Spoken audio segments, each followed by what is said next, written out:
Hello, hello. It's your boys, JJ and J. John Jacob Jingleheimer Schmidt. No, I'm just kidding. So, anyway, today's podcast will be about long distance relationships, funny jokes, and some camping or survival tips, but not in that order. So, you'll have to guess what order they'll be in while you watch this or listen to this podcast. So, um, it'll be like an Easter egg hunt for you. Yeah, it's an Easter egg hunt. So girdle up your girdles and wrap your arms in plastic and get ready to go on an adventure in this week's podcast. Okay. Awesome. You ready to go? Let's go. Let's do this thing. So, I think that the first order of business that we want to talk about was answer some of our listener questions about some basic camping tips. Mhm. Is that how you want to proceed, Mr. Henderson? I do think so, Mr. Cantrell. Good. So, one thing I think would be kind of fun to do before we get into like the weeds about the actual details about it is I would like to hear some stories about your camping experiences in your life and kind of dissect what you did wrong and what you did right. Oh dear. Well, cool. I think I Okay. threw you for the loop with that one. I don't think you were ready for that. I was not ready for that, but I like it. I like it. Let's go with it. All right, let's do it. Cool. So, all right. So let me try and think back to one. Okay. So here's a camping trip that we took when we went to it was I can't remember the name of the place, but it was right there on it was western Uganda, so it was right next to the border of Uganda and Congo. Mm-hmm. And so, yeah, we went there with another family. We drove there. It was about 4.5 hours, and then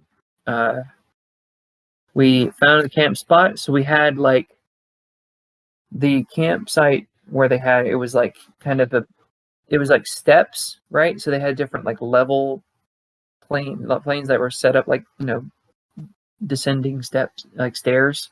Sure. And so each one was for each, I guess guest, or like each one was for each customer or whatever for the place. So first we unloaded everything. We set up our tents, right? And there was a little like small pavilion, which is where they had where we set up our grill and Right. everything for some food that we were making. And they also had like a little fire pit as well. So we started a fire and cooked over that, and then also grilled. But we set up our tents. We either had like made like mats with like covers and comforters, or we had like inflatable mattresses that we put in the bigger tents All right. slept on those. And so yeah, we put those up, and we kind of just chilled around that place and played a lot of games and ate some food and all that kind of stuff. What are there more individual, or not individual, more specific questions that you can present for me? I can probably answer them if I'm provoked. Yeah, sure. Talk about the type of stuff you brought with you. What kind of gear did you bring? So we brought the foldable camping chairs for our normal sitting places, but in the small pavilion they had like a table and benches. And we brought for me and my brothers, we had one of the what's it called, dome-like tent style. But then for my parents, they had a little bit bigger one, which was more square, which had a little bit more walking room in it. And we also brought our normal shoes, but we also brought some hiking shoes because we did a good bit of hiking around the area. We brought, backpacks and some suitcases of, spare clothes and whatnot. We brought, since this was Africa, we brought basins, like big plastic basins, and then we brought a big pitcher. So whenever we had access to water, that's how we took baths and showers. So we took basin baths and that. And what else? We brought the necessary food. So we had some snacks and some beans. My dad brought some grits, like that. Not pre-cooked, but like ones that you can go and put in water and stuff like that. We had a lot of sandwich material. We could make sandwiches. We had some skewers, like for s'mores and whatnot over the campfire. We made it out of metal wire hangers. Mm-hmm. So we had some of those. Yeah, that's about as much as I can remember. Okay. Yeah. See, I asked that because one of my personal mottos is there's no such thing as bad weather, just unprepared people. Nice. So, I like that. A lot of people are scared of, rain and, storms and and I get it. Nature is a powerful beast and it can be dangerous sometimes, but, at the same time, there's plenty of equipment out there to keep you safe and dry and warm. And, as long as you know how to use it and you use it well and you have the right stuff. So, yeah. Yeah, that's good. I like it. That's a good saying because I know, like for me and Joy, like we love thunderstorms. At least we like watching them and listening to them and stuff like that. And I know that some people are not about that life, so I understand their their fear. But at the same time, yeah, like if you have that mindset of like that you're okay in that weather and that you're prepared, that you're safe, then it doesn't seem that scary. Yeah, exactly. So I remember like I've always had a saying of like, with when it came to like rain and stuff like that, I didn't really care about getting wet as much as the important stuff that was on me or in my pockets that I didn't want to get wet. Exactly. So because like there was so many times, like even through high school, just like if it was raining outside and we were up for it, we'd go out and just play out in the rain and do something out in the rain. I'd get soaked and I didn't care because like my phone or whatever was back in the house or back in the dorm, stuff like that. So yes, sir. Yeah, all forms of weather can be enjoyable and fun. Yeah, exactly. And I mean, and camping, being outside and being out in the outdoors, a lot of it is about mindset. If you go into it with the mindset of, okay, this is going to be fun, and I'm going to almost, a saying we have in the military is embrace the suck. You just embrace it and enjoy it, then you're going to have a good time. If you go into it with, the negative mindset of, oh, this is going to be the worst thing ever, then obviously it's going to be the worst thing ever, and you're going to be miserable all the time. Mm-hmm. Yep. That is it. And that applies to life too, not just outdoor camping, but oh yeah, that one's free for all y'all listening out there. It's free chicken. Yeah. that even reminds me of something really awesome that Joy had told me once. That really helped me out with my anxiety and stuff like that. Was sometimes I get nervous beforehand about stuff that may or may not happen. At something that was coming up. And she's, well, I mean, if it happens, it happens. If it doesn't, it doesn't. But like, you worrying about it is, if it does end up happening and you've worried about it beforehand, you're going through it twice as much. Yeah, exactly. So, it's better not to, so that you're going through it less.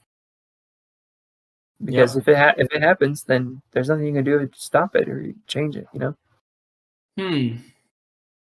I think Jesus said something about that, and he may know a thing or two. So what does he say? Don't worry about tomorrow, for today has its own troubles.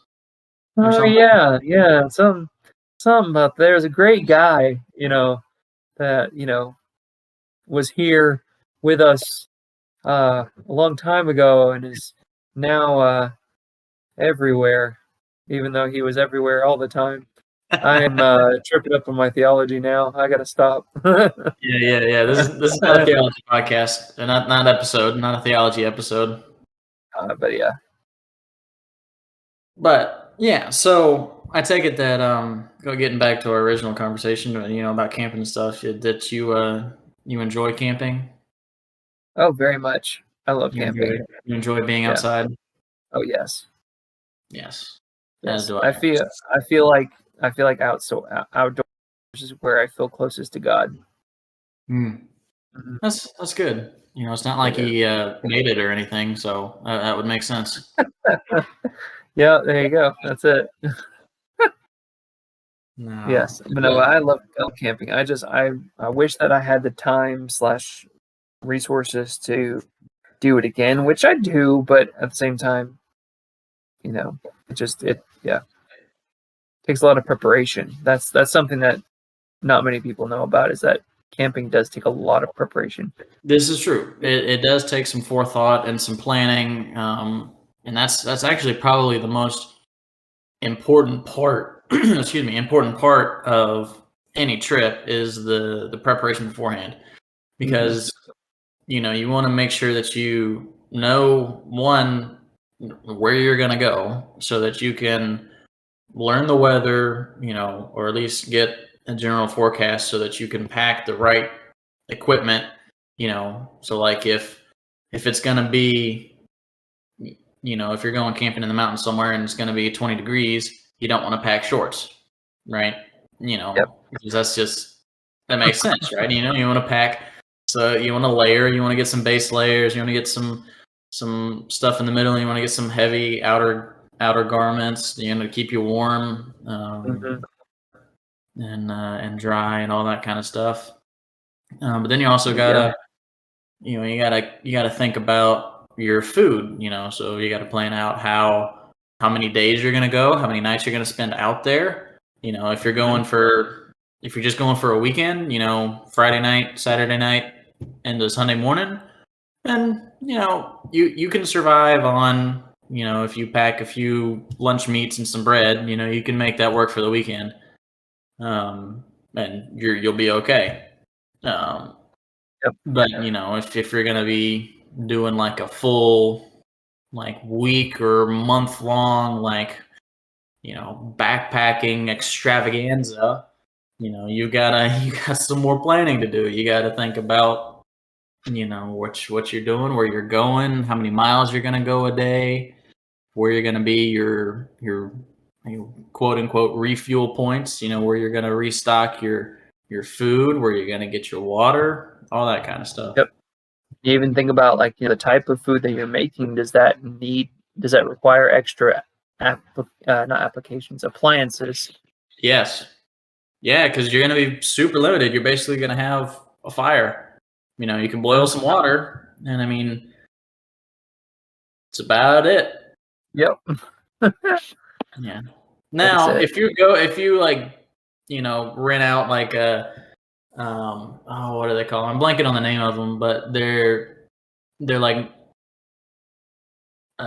furnished campsites, for lack of a better term, where you can go out there and they've already got a fire pit set up. They might have a little charcoal grill on the side. They've got a bathroom down the road, some showers and that kind of stuff. That's a little bit different scenario, then that's more what I call car camping. So like you drive your car up, park it in a parking lot, and take all your stuff out. Oh my goodness, yeah. Yeah, which is still fun. Don't get me wrong. Oh, it's so good, yeah.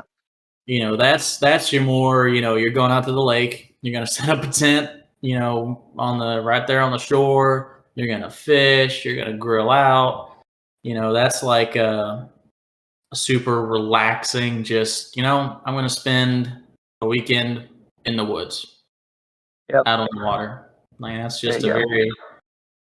it's a very chill time. Mm-hmm. That is it. Yeah, but you don't. I mean, there is something to glamping, Yes, but at the same time, don't. exactly. That is the opinion held here at JJJ Trail Mix. You don't want to glamp. You don't want glamping. Because it reminds me of one time. What was it? We went on a Sunday school trip. So it was the 10th grade. I think it was 9th and 10th grade guys at my school. Right. Where all of us were in the same Sunday school class. So we all took a trip down into the Rift Valley, and we did a lot of different things. But then our campsite was just outside of this Maasai village, and they had a huge tree there, and all that it was with us was we had huge pieces of tarp, right, that they laid down, right? So I'm talking about like 40 by 50 Oh yeah feet, pieces, and then our sleeping bags. That was it. Nice. Yeah, it was pretty cool. We just set up our spots, and that was our spots. But then we look over, and of course, like this group of guys that we kind of they were the ones that weren't as used to outdoors as the rest of us, and so they had brought a tent as opposed to the rest of us, which that was weird. But then also they brought I guess some speakers and music and all that kind of stuff, and they all just were chilling in there in the tent and just listening to music and hanging out, while the rest of us were enjoying nature and seeing the stars above us in the clear night sky. Oh yeah, that's so nice. And also almost crapping our pants because we heard hyenas nearby. But anyways, that's a totally different story to tell. Fun. That's fun. Yeah. And then we also did the thing about we dug a little ditch for our toilet just out there nearby. Yeah. So of course, when we heard the giggles and the cackles, we were like, probably gonna have to hold it for a little bit. Yeah. But anyways, some of them probably said, "I don't need the trench anymore." Yep. Maybe. There you go. That's it. But no, yeah, you don't want to be glamping, because then that's just especially like, even though I understand where they're coming from, but have you ever gone on a hike, JT, where you have people coming by and they're like, or people in front of you who are hiking, but they also have their speaker playing music? Yeah, that's the most annoying thing. Yeah, it's, oh my gosh, you're just like, I understand that you want some hype music or some like theme music to go along with what you're doing, but at the same time, what better soundtrack to have than the actual sounds around you? Yeah, the whole point of coming out here. But like, if you're gonna do it, then at least put some earbuds in or some headphones on or something. Yep. But what can you do? Yep. That is it. But yeah, so I mean, going kind of circling back a little bit. I mean, camping doesn't really have to be that hard. I know. Yeah, I mean, you can go to Walmart and you can probably spend I don't know, $200 and get enough equipment to get you through a weekend for some pretty decent stuff. Mhm. For your, you average like just weekend campers, you're not going to be like a super hardcore like going out survivalist, spending weeks on end in the woods and that kind of stuff. Yeah. Yeah, I mean, really, you just kind of got to know where you're going and know what the weather's like, and then get you a tent. Depending on how many people you're going with you. 2, 3, 4. The bigger the tent, the more complicated it does get to set up. Yep. Or you can kind of go like Drayton was saying. You can get you just a fairly large tarp. You can lasso it up between some trees and throw a mat down and a sleeping bag on top of that and call it a night. Oh yeah. That's Love my it. preferred way to do it. Yeah, that's what I was gonna ask. Was like, what are your preferred like, what are your preferred ways of camping? Like, I'm saying like location wise. Ooh, that's a tough one. I know, right? Oh man. I guess like location wise, I like to I like mountain. I like the woody mountains. Kind of like I mean, where I'm from down there in South Carolina, in the Blue Ridge Mountains up through, the western side of North Carolina on up into Tennessee and that kind of stuff. Yeah. That's probably one of my favorite areas, only because that's what I'm more familiar with, if that makes sense. Yeah. Um, Now, one thing I have done that is kind of fun is island camping. So I did that in Florida. Me and my roommate, my college roommate, Daniel. You know Jared. Oh yeah.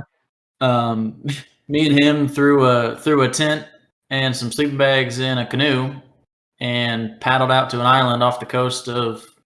I can't even honestly even remember where we were down there, somewhere near Daytona. Okay. Little small island, and we just threw up a tent, built a fire, and camped out. And it was pretty nice. It was kind of fun. Nice. Paddled back the next day. I mean, it was just a little one night experience excursion, but it was fun. That was awesome. I know my brother McCain had done that once because there was like a little small tiny island in the middle of a lake Yeah. down here in Georgia, and this is an island maybe 30 yards squared, maybe. Okay.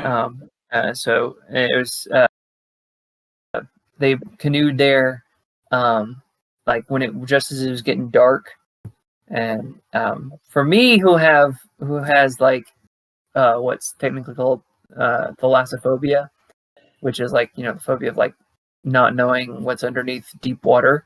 Yes. That's a nightmare. But anyways, he and a friend rode out there in a canoe and set up their spots. And McCain had brought his his hammock. Yep. And set it up, all that kind of stuff. He had his cover just to cover the top part, and everything. But Sure. what he did not realize is that those Enos are so thin that when the wind blows, you feel it. Oh yes. And so his butt was freezing the whole night, the entire time. That is something to look out for. So if you ever go, hammocking somewhere, and the wind is chilly and it starts to blow, you better need to pack an extra comforter or a larger comforter so you can just taco yourself. Yep. Yeah, definitely put something below you. And that is one thing, definitely if you do go and you decide not to use a tent, one thing I do recommend is getting a very small section of tarp or plastic or something in general about the size of you to put under your sleeping mat and your sleeping bag to keep, for that reason, to keep the moisture and the cool from getting up to you. So Yes. general rule of thumb for if you're gonna do like my personal type of camping, doing the tarp and the sleeping bag is you get a sleeping bag, a mat, and a plastic sheet, and those are the 3 layers that you put under you to sleep on the ground. For a more pleasant camping experience. I mean, if you're all gung ho and you want to just, straight up sleep on the ground, pile some straw under you and some leaves for a pillow and go right ahead. There you go. But that can be fun. I've done that a handful of times, but it's not the most pleasant thing. Yeah, true. Dang. There you go. Cool. So there Have you have it. ever done, like, I mean, I guess the island one counts, but have you ever done like beach camping? That's my only experience. The one I was talking about, what I did in Florida with like true beach camping. I mean, there was Mhm. one where we kayaked down again in Florida. We kayaked a river in Florida for like a week and a half. Yeah. And we would pull off, but they had like campsites, kind of like some of what I was talking about, some like more furnished campsites that we were able to find along the way, and we pulled off on those for the most part. Yeah. But I mean, they were still on the shore of Mhm. the river, but it wasn't like a beach, like Yeah. so. Makes sense. Yeah. That also reminds me of something that people should be aware of. Like, if those who are listening to us, so if y'all ever like go to a actual like formal campsite instead of just going out into like a park or like a or just in the straight up wild. But if you're going to like an actual established a campsite, make sure that you follow their procedures well, and Yes. make sure that you also since someone else is going to use that very spot, you want to make sure that you're courteous and that you clean up after yourself and all that kind of stuff. Leave no trace. That's kind of the mantra of the outdoor community. Leave no trace of anything. Pack it in, Yep. pack it out. If you bring it with you, you bring it back out with you. Mm-hmm. Don't leave trash. The only thing you're allowed to leave out there is memories, more or less. There you go. Sweet. So Then my last question for you, JT, is what are your you said your favorite style camping is just kind of going and finding a random spot and just setting up. yeah, for the most part. Yep.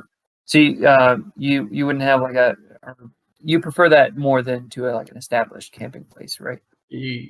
Yeah, I mean, I guess it just depends on what I'm looking for. Like for me, Sure. if it's just like me and a couple, and like it would be like me and you, then yeah, that'd be what I prefer. But like if I'm wanting to take my wife and my parents camping, then I'd prefer to go to like a established campground. It just kind of depends on like what you're looking to get out of the experience. But like as a general overview, then yeah, that's what I prefer. Nice. So I know if you're like that's what I was gonna say. If you're traveling with family, then a campground would probably be better. Because Yes. then a lot more things are taken care of. For the people that you're taking care of. So Correct. and yeah, when we were my family were doing an RV trip, we stopped at a lot of KOAs. Oh yes, those are And fun. that was probably our preferred spot, our preferred place to settle down. But again, that's that's when you have an RV. But if you're like going to camp somewhere, then I mean KOAs are nice, but then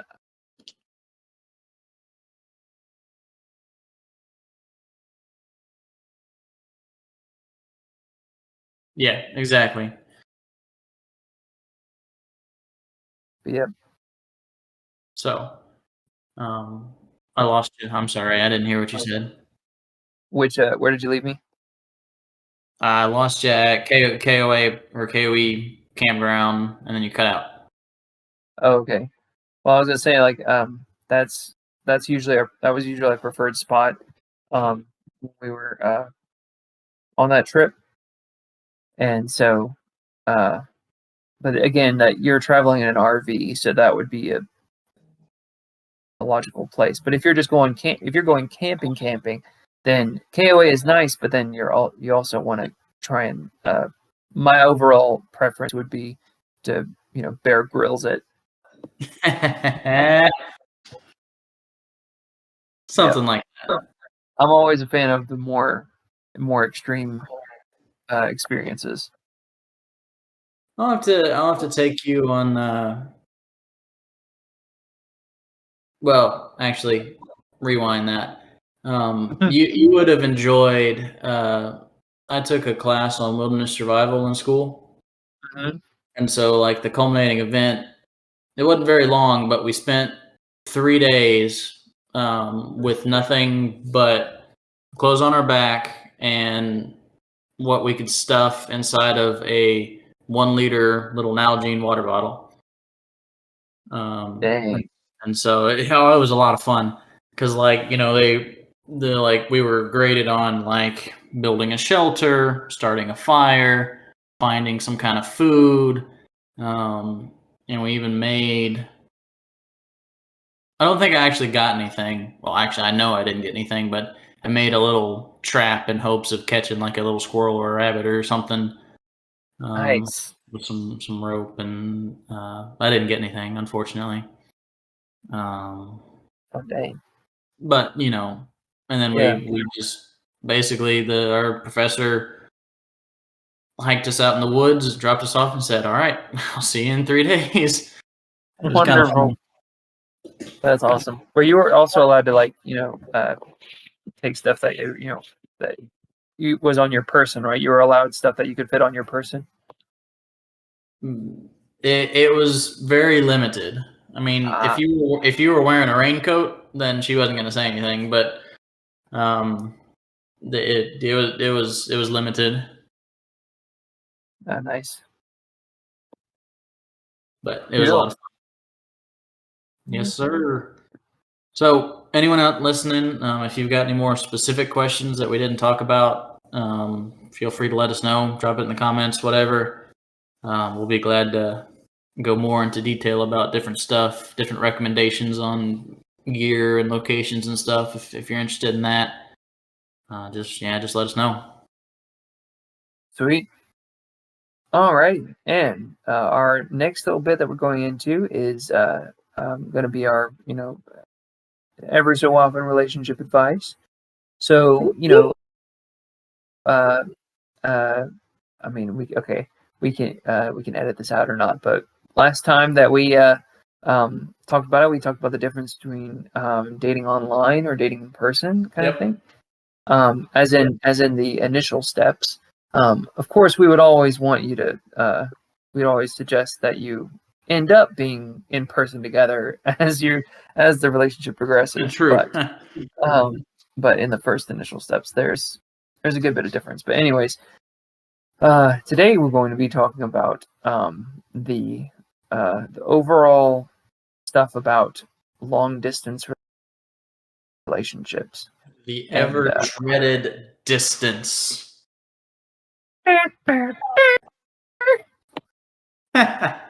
Great sound effect. Thank you. I'm here all week. So yeah, no, distance is always dreaded. To put a little alliteration in there.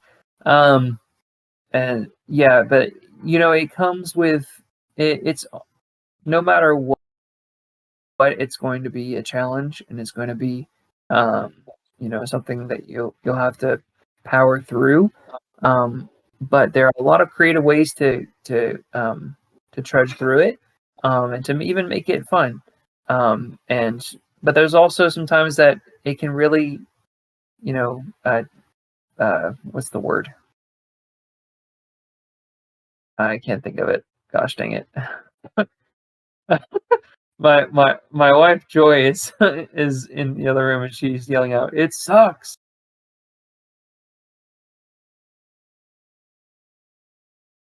Yes, it absolutely sucks.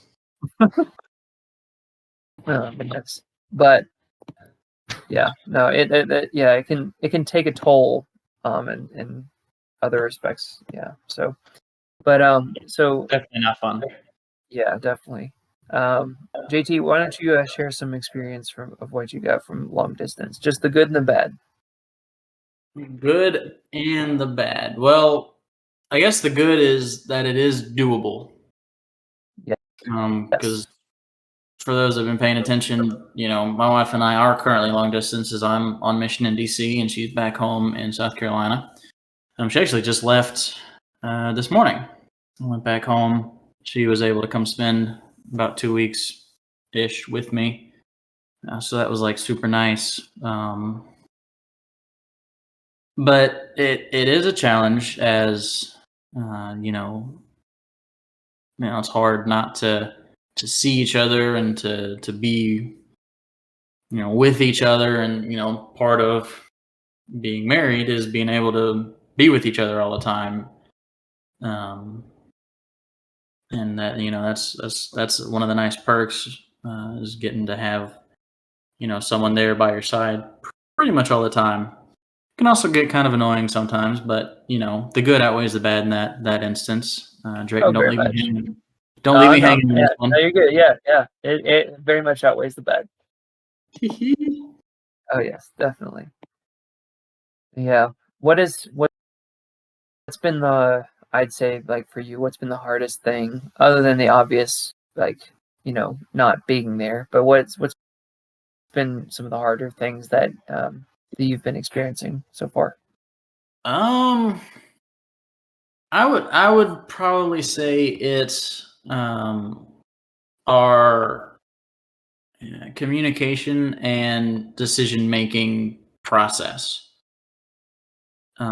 Because like, just because we're I'm up here and she's down there, I mean, our lives don't stop. I mean, things happen and things pop up, and I mean, thanks to modern technology and phones and FaceTime and that kind of stuff, like it's still, we can communicate, but sometimes, you know without looking at a person and like being in the same room as that person when you're trying to do something, it's just different. And sometimes things get misconstrued, and there have been a lot of arguments. I would say a lot of arguments, but some fights and stuff that have started just simply over text, because we're texting about something, and it comes across as like something that was not intentional, and then we have to call and we're like, did you mean that? No, I didn't mean that. I thought you meant this. No, that's not what I meant.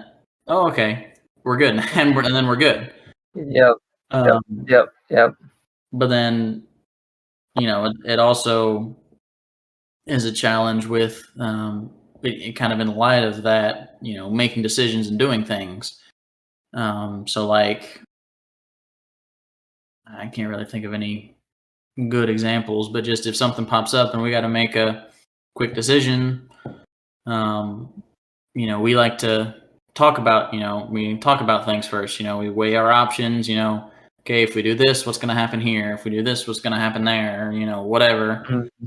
But that becomes difficult, because we're not together. I can't just roll over and say, "Hey, honey, what do you want to do?" Yep. So, Definitely. Definitely. but I think we're Um, starting to hit a groove, and we're starting to kind of figure out how to work around those kind of things, and kind of starting to we're getting better at it. Good. That's always good to hear. Yes, sir. Right. Well, From my experience, I have had a really okay, again, like, to echo what I said before, like, distance is hard no matter what, no matter how you slice it. But again, like we said, it's doable, and then you can make it work, even though it's not your ideal. Exactly. But and in my experience, I've had it work, and I've had it completely not work. I will start with the not work, and then I can end on a better note. So the way that it did not work was when I was in a relationship, previous previous to the one that I am in right now, Your marriage. the infinite one that I am in right now. Yes, my marriage. um, and but yeah, it was. There's a lot of different things going into it that made it not work. Mainly being that we were both pretty dependent, kind of codependent on each other. Sure. But I think her more so. That may be just my bias, but I mean, I'm trying to think as objectively as possible.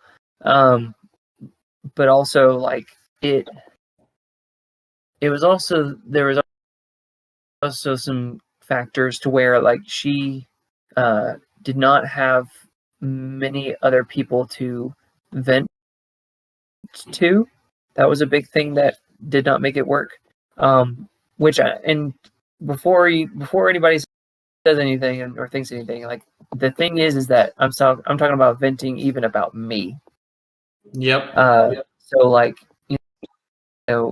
it, like, I'm all for being there for her when she's going through stuff, and going through different life things or friend things, family things, all that kind of stuff. I'm here for it. But it's wiser to have other people around that you can vent to when your significant other is bugging the crap out of you. Oh, So absolutely. but she didn't have that, unfortunately. So even when she was upset about me, then I got all of that, which that's not healthy. Yeah, that's not really the best thing. And especially with that, with the distance being a major playing factor on that, it wasn't helpful at all. And also, it also was just like, the distance also makes a difference as well, like the length of difference, or Yep. the length of distance, because for me and her, it was like a 4.5-hour drive between us, and so, like, it made it really hard to go and see each other, as Right, because if we that's weren't like, able to do that as often as we wanted. yeah, because Yeah. that's like that awkward distance between, like, it's not like you can do a day trip, but it's far enough to be like an annoying day trip, Mhm. but you can't really make a weekend out of it. Yep. So it's kind of, yeah. Definitely. I remember sometimes going up there. I would go up to her school, and thankfully, two of the 3 times that I went up there, I had crazily, I had 2 old friends from high school up there that I was able to stay with. But the one time out of those 3 times, I actually spent the whole weekend in my car, and that was something. That was crazy. Nice. But yeah, it was interesting. But yeah, but it was there. I mean, distance, I think it's good and bad in the fact that it accentuates a lot of aspects of the relationship in a way, like it highlights, it intensifies problems, but it also makes you appreciate good things more as well. Oh, absolutely. Yeah, is it possible to follow that? So yeah, it's so that's the thing that I would say that it's it can be problematic, is then, the added stress of being apart and not being together can really flare up smaller things to be bigger things, and that's something to watch out for. Yes. Yeah, that can be a real challenge. Mhm. So Because like yeah, yeah, go so ahead. I mean, I was gonna say because like with me and Faith, um, like you were just saying, the stress of being apart and the stress of other things going on, at work or whatever, will make the smallest things, like I'll crack a joke about something. Like, granted, I probably shouldn't be joking about in general, but is normally just something that she brushes off. She takes it really hard because she's stressed and she misses me and I miss her, and we're just in this kind of weird state of mind with that kind of thing. Mhm. Uh, so I Definitely. can, yeah. Mhm. But one thing that I want to keep reiterating is that it's doable, and like we're getting better at it and we're doing okay, and it's not as bad as like as we initially thought it was going to be. Yep. Uh, Exactly. so Yeah. No, that's what I was gonna say. Like, to transition into the way that it worked out, or at least that we made it work, was me and my wife Joy. So like when it was it was a little over a year ago, and it was about it was like, well, it was a year and a half ago, because it was after I had graduated in college and moved down to Georgia, to start getting my feet under me, getting a job, and starting graduate school and all that kind of stuff.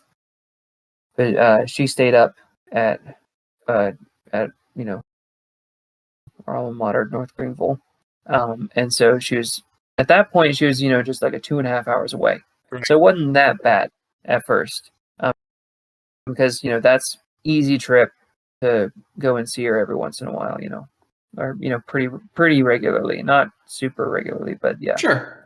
So that was nice. And then I was able to go up there for a time, and spend some time with her, and then she was able to come down here and all that stuff.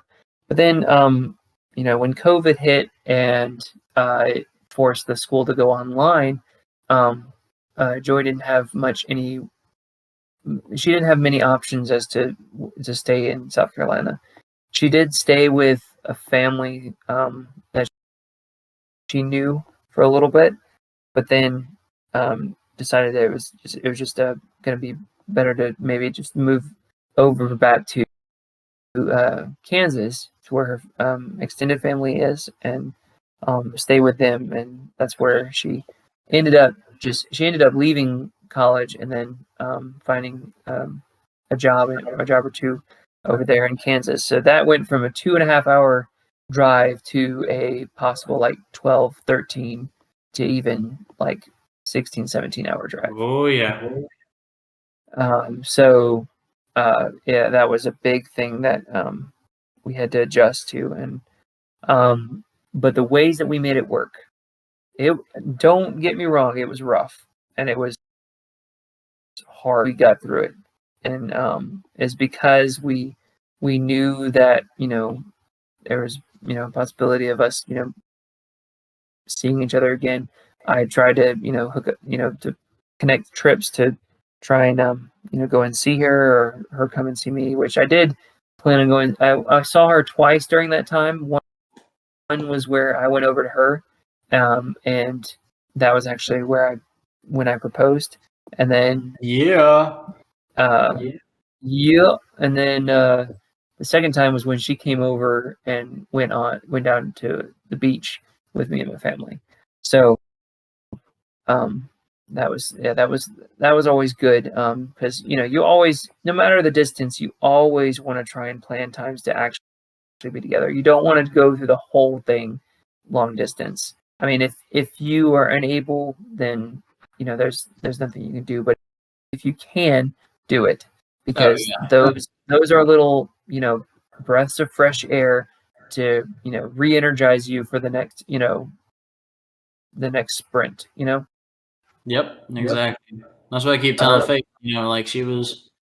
I mean, obviously we were both, real sad and that she had to leave today. But I was like, look, you'll be back again next month. Just hang on for another 3-4 weeks, and you'll get to come back. That's it. It'll be okay. Yep. And some cool ideas that we kind of found was we played a few games, and we even we found a way to watch movies together on like Netflix and stuff. Oh yeah. So I'd say if anybody has like a chance to do that, like do it and like make it a huge thing. So we would get popcorn ready, we get all our snacks and all that stuff, and find a movie and we watch together, and that was awesome. Because then stay on video chat while you're watching. Oh yeah, exactly. It can sometimes get weird trying to sync up, and then also sometimes I would hear the movie on her audio either just after or just before mine, so there's a weird delay there, but that's easily overcome. But that was always great. I loved getting to do that with her, and again, like also it was a big God thing that got us through it. I mean, yeah, we couldn't have done it without God helping us through it. Absolutely not. Because I mean, it's the fact that we knew that we wanted to be together, and we stayed strong, and we just pushed through all the trials and all the hard times that we came across during the distance, and we made it. Y'all made it. See, that's the thing, is that there's always going to be stuff that's going to be challenging to two people in a relationship.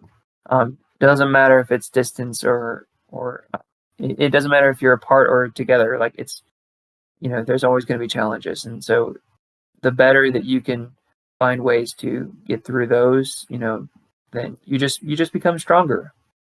Yep, absolutely. Yep. And it all goes back to what I said towards the beginning about your mindset. If you go into it with a positive mindset, then you'll work it out. But if you go into it with a negative mindset, then you're going to struggle. You could still make it. You can make it, but it'll be, you're making it unnecessarily difficult on yourself, if that makes sense. Yep. That is true. But again, even with the with the camping tips and everything, if y'all have any questions, like if y'all have any questions about more questions about relationships, or even more specific questions about long distance relationships, please don't be afraid to ask us. Don't be afraid to reach out and ask those questions. I mean, if you want to, even if you want us to keep it anonymous and stuff, we'll keep it anonymous. If you want us to shout you out, we'll shout you out. Yeah, absolutely. So there you go. Yeah. Well, cool. Well, Mr. Anderson, you want to close us out with your joke? Hey, I think I will.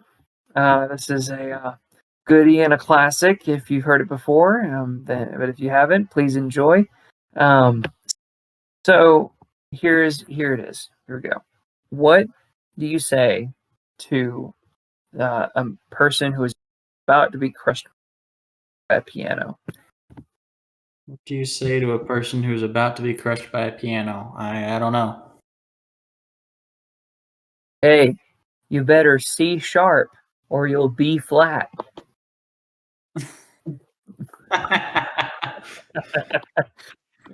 Yeah. Okay. All right. Yeah. Yeah. Like I said last time, we make no promises of good jokes, only that we will enjoy them, and Yep. they will not. We invite you to join them with us, but but just understand that we will enjoy them nonetheless. Yeah. Absolutely. Well, thanks everyone for tuning in and listening to us ramble on about camping and our relationship woes and that kind of stuff. Drayton, time to shine. Time to shine. Well, if you want more of this content, please, please hit the subscribe button and the notification bell here on YouTube. And please feel free to look at our previous episodes just to enjoy them more. But also keep an eye out and ear out for any more episodes that are coming out. We will be a little bit off schedule in the coming week or two, but all guarantees that we will still put up content. Please be sure to follow us on Instagram and TikTok underneath Triple J Trail Mix or JJJ Trail Mix for some additional content as well, and for announcements for new episodes. So feel free to check those out. But otherwise, thanks for listening, and we will see you sometime Thanks, later. everyone. See ya. Bye.